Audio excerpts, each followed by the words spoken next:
Exit plan बनाना होगा, in case अगर आग लगती है तो हम क्या करें। तो ये सारी चीज़ें पहले ऑब्जर्व करके आपको ये सारी प्लानिंग करनी होगी, ठीक है। देन उसके बाद आप क्या कर सकते हैं कि जो भी आप वर्क प्लेस पे वर्क कर रहे हैं, कंस्ट्रक्शन पे वर्क कर रहे हैं, जिस टाइप का आपको वर्क करवाना है उसके लिए प्रॉपर एसओपी बनी हो, ठीक है।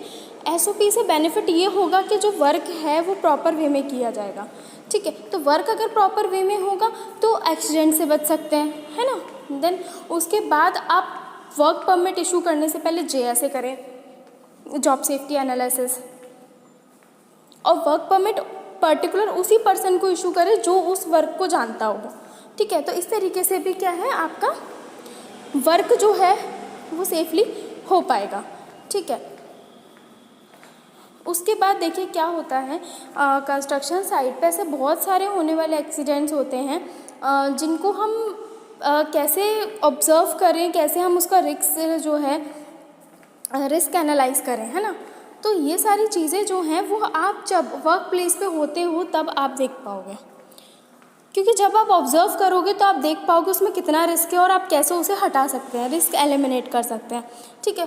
तो क्या करना होगा, जैसे कि पहली रिस्क आती है हाइट, लाइट, वेंटिलेशन, इस तरीके की रिस्क, इस तरीके के सिचुएशंस आती हैं। हाइट पे क्या, जब आप हाइट पे वर्क कर रहे हो तो आप कैसे सेफ रहें, ठीक है। तो उसके लिए भी ये है, अगर आप हाइट पे वर्क करें तो प्रॉपर PPE वेयर करें।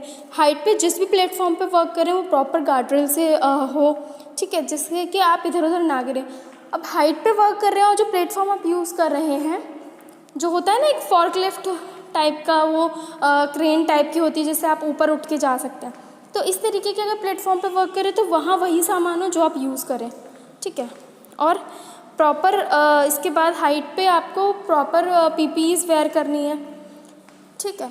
और हाइट पे वर्क चल रहा है तो कॉजन भी लगा दें ताकि कोई एक्स्ट्रा पर्सन एंटर ना करे, ठीक है। उसके बाद लाइटिंग की बात करूँ मैं अगर तो लाइटनिंग में ये है कि कंस्ट्रक्शन साइट है तो वर्क तो चलेगा उसमें, सुबह को, दिन को और नाइट शिफ्ट को भी वर्क चलेगा। तो नाइट में जो होने वाले वर्क हैं उधर लाइट की प्रॉब्लम ना हो, क्योंकि लेक ऑफ लाइट क्या कर सकता है, काम को बिगाड़ सकता है। प्रॉपर अगर रोशनी नहीं होगी तो कैसे काम हो पाएगा ना। तो ये भी इसमें इंक्लूड होता है कि प्रॉपर लाइटनिंग वहाँ हो, ठीक है। वेंटिलेशन, क्या वहाँ वेंटिलेशन ठीक से हो रहा है जहाँ आप वर्क कर रहे हैं, तो ये चीज़ें भी बहुत इंपॉर्टेंट हैं, ठीक है। तो ऐसी चीज़ों से आप बच के अपना जो वर्क है वो करते हैं तो आप बहुत हद तक एक्सीडेंट से बच सकते हैं। उसके बाद मैं बात करूँ साइट सेफ्टी साइंस की, तो ये साइंस कुछ रहते हैं जिनको लगा के आप क्वेश्चन लगा के बहुत सारी चीज़ों से अलर्ट हो सकते हैं, दूसरों को अलर्ट कर सकते हैं। जैसे कि हाइट पे वर्क चल रहा है तो आपने हाइट के लिए लगाया, को एक्सकवेशन हो रहा है तो आपने एक्सकवेशन के लिए लगाया कि इतने मीटर पे एक्सकवेशन चल रहा है तो बी केयरफुल, ठीक है। विजिटर्स के लिए, विजिटर्स एंटर अगर कर रहे हैं तो उनके लिए एक अलग कार्ड हो, विजिटिंग कार्ड, ठीक है। कोई भी एरिया अगर रिस्ट्रिक्टेड हो तो रिस्ट्रिक्टेड एरिया में एंटर ना करें, क्योंकि क्या पता वहाँ किस तरीके का एक्सीडेंट हो, ठीक है। तो कंस्ट्रक्शन साइट पे ऐसे बहुत सारे पॉइंट्स होते हैं जिनको अगर हम ऑब्ज़र्व करें तो एक्सीडेंट्स बन सकते हैं जल्दी ही, पर अगर हम सेफ्टी मेंटेन थोड़ा भी करते हैं तो हम उन एक्सीडेंट से बच सकते हैं। तो जैसा कि बताया आपको, जो एक्सेस पॉइंट है अपना, एक्सेस प्लान है, इमरजेंसी एग्जिट हैं, उन पे अगर हम वर्क करें तो यही है। देखिए ऑल ओवर कभी भी कोई भी एक्सीडेंट होता है तो एटलीस्ट सारे जो वर्कर हैं उनको ट्रेनिंग हो, ठीक है। ट्रेनिंग उन्हें दी जाए कि अगर आग लगती है तो क्या करना है, ठीक है। असेंबली पॉइंट कहाँ है, उस असेंबली पॉइंट पे पहुंचना है, ठीक है। तो ये सारी चीज़ें आप जब तक ट्रेनिंग नहीं देंगे तब तक उन लोग को नहीं इन्फॉर्मेशन होगी तो वो ये सारी चीज़ें नहीं कर पाएंगे। तो ये सारा काम होता है सेफ्टी डिपार्टमेंट का, जो कि उनको अवेयर करे ऐसी चीज़ों से, ठीक है। तो सेफ वर्क प्लेस रखने के लिए आपको ऐसे छोटे छोटे पॉइंट्स याद रखने होंगे।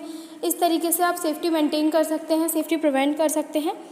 और फायर एग्जिट प्लान भी आपको मेंटेन करना होगा, फायर एग्जिट प्लान भी आपको बनाना होगा कि आग अगर लगती है तो आपको सबसे पहले क्या करना है। प्रॉपर जगह जगह पे एक्सटिंग्विशर होने चाहिए, जिससे कि इनकेस कभी आग भी लगती है तो वहाँ के लोग घबराएं ना।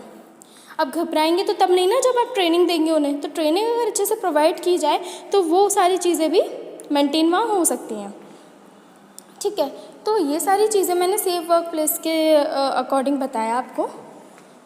देखिए कंस्ट्रक्शन साइट की बात कर रहे हैं तो टॉपिक ये उसका कंप्लीट नहीं हुआ है, ये उसका स्टार्टिंग है, यहीं ख़त्म नहीं होती है work place safety construction site की। तो इसके आगे भी मैं आपको बहुत सारे पॉइंट्स एक्सप्लेन करूँगी, पर जो मेन पॉइंट थे चार जो थे वो आज के ये पॉइंट थे। इसमें क्या है, आपको सिर्फ मेन चीज़ें बताएं कि जब आप स्टार्टिंग कर रहे हैं तो कैसे करें। तो स्टार्टिंग में यही है कि आपको पहले प्लान्स बनाने होंगे, सेफ्टी के रिगार्डिंग प्लान बनाने होंगे, है ना। एमरजेंसी प्लानिंग करनी होगी, एमरजेंसी टीम तैयार करनी होगी, अपने वर्कर्स को ट्रेंड करना होगा, ठीक है। तो जैसे आप ये सारी चीज़ें करते हैं तो बहुत हद तक एक स्टेप 2 स्टेप आप कंप्लीट करते हैं।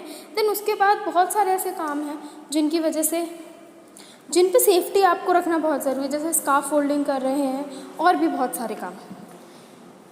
तो ये मैंने आज आपको सेफ वर्क प्लेस के बारे में बताया, उसका पार्ट 1 है ये। कल मैं आपको नेक्स्ट एक्सप्लेन करूँगी। तो आज